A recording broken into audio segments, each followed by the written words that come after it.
This is my review of set 75355 X-Wing Starfighter. This is my first Ultimate Collector Series set, and this set has 1,949 pieces and retails for $240 in the US. Let's unbox this. Inside we will find a bunch of numbered bags, with the highest one being 10. This piece with our instruction manual in here so it doesn't get bent. We have our printed display card in here, that's very nice. And we have our cockpit in a separate bag. Now let's go ahead and talk about Luke. This is the Pilot Luke Skywalker minifigure. Now, he is more or less the same as what we saw in the playset X-Wing from 2021, I believe, but he has the same torso design and the same printing on the legs, but he actually has arm printing now for the first time in a Luke Skywalker, and for the first time ever, they introduced a new mold element, the dual molded black and orange legs here for Luke Skywalker, so now he has the black boots on. And I have to say, this is probably a perfect Luke Skywalker minifigure, or as perfect as we can get in Lego form. And I love this minifigure. He has printing everywhere you would need. I love he has like his comm link there. And even on the head, we can see a printing for his visor. Then the other side, we have him with it up. Of course, I like to keep it where he's down, so we can put him in the cockpit. Well, we'll get to that later. He has his lightsaber, but that's probably the most boring part of this minifigure. And overall, this is probably my favorite minifigure of 2023. And yeah, without further ado, let's get into this monster of an X-Wing. Our first minifigure is definitely the least exciting of the two, but nonetheless, it is a, of course, definite inclusion for the set. It is R2-D2. Now, of course, for some R2-D2s, we've seen a problem with the dome print being, like, different degrees, but I gotta say, for mine, the look is definitely superior here. I cannot really tell that it's leaning that much, although if you can see, like, the gap between the part where they connect and the blue rim is definitely... it's definitely just leaning the slightest bit, but not as noticeable as some others. Let me see if I can find an example. So this is the one that comes in the set, and this is another R2-D2. As you can see from the side, the dome print actually goes up on this R2-D2. Now, for this R2-D2, thankfully, that is not a problem. And this is the one that came in the UCS R2-D2, and before then, there was no back print for R2-D2. But this R2-D2 has the new back print, and this is probably the second best minifigure in the set, and he is a perfect minifigure, but the other minifigure is exclusive and just as perfect, if not even more. Now, before we get into the X-Wing, I just wanted to talk about its stand. Now, it is a pretty different design than we're used to for stands. This is like an older design that we have, and let me just show you why. So, as we can see, we have the base, well, the stand for our X-Wing, and then I've also brought in the stand for the UCS Landspeeder from 2022.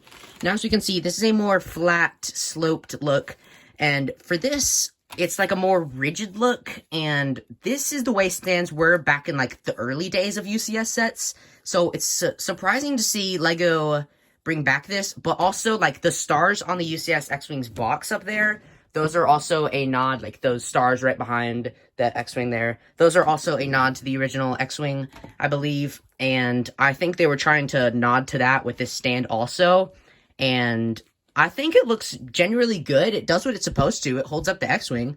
But it's just something weird because, as you can see for the Landspeeder, like, it's just not what we're used to. And we're not going to look at this anymore. So let's just look at the stand now. Anyway, this is where it connects to the X-Wing, which I'll show you how that works in just a second. We have our display plaque here, which, usually, before this set, as we can see in the UCS Landspeeder, it was actually a sticker, and it was this giant sticker that if you messed it up, well, that's pretty much it. But with this, LEGO actually started printing it, and I think this looks superior here, but the only thing I don't like is the mold mark in the middle.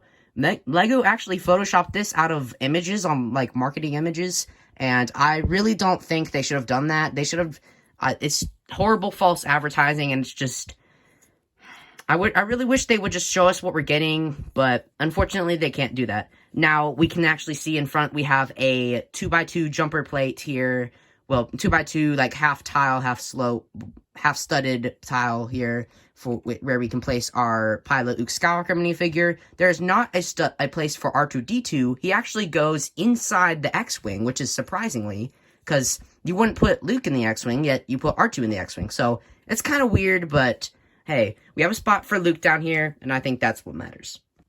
So now it is time to look at the X-Wing. Now, before I start showing you it, I'm going to show you how it connects to the base. Now, if we can look under it, we can see this hole right here, and that is where this is going to connect in it, like so. And then we can set it here, like so. And I will show you it in its attack position later on. And let's zoom out so we can get a bigger look at this. I really think this looks good. As we can see, we have it in its like attack position, well, no, like cruising position, but it's like just a little over level from the ground.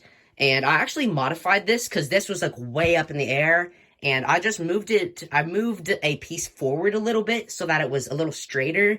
And if you all don't like to mod your sets, which I personally don't, but in this situation, I think it just looks superior to have the X-Wing like this, because then on display, you can only see like the bottom side here, which I'll actually go ahead and show you that. If we look under, like so, actually, let me just do one thing. Okay, if we look under like so, we can just see some studs there. We have a flat tile here that occasionally comes out, but I don't know why that comes out. It just randomly does. And underneath, we can see some details for the wings there, which are on the top. We'll get to that later. And we can see that spot for the thing stand there, and the back there. And that's just the underside there. Looking at the front, the nose is probably my biggest gripe about the set. It should be gray, I mean. In other playsets, like the 2021 playset here, we can see the nose is gray. But in the set here, it's white. So I'm a little concerned about that. I really don't think it should have been white. It definitely should have been gray, but there's nothing we can do about that. And that's definitely my biggest gripe about the set. The other stuff I really do like. Looking along, we have this big tan stripe here, and the red stripes along the sides look great. Over here, we have this hole here, which is where the torpedoes shoot out of. We have a mix of style and of tile and studded area over here, and a little bit of the same design on the other side, but a little different. We have a little gray patch up here, and then we have a white area up here, and then the cockpit is definitely the coolest part in my opinion. Let me show you why.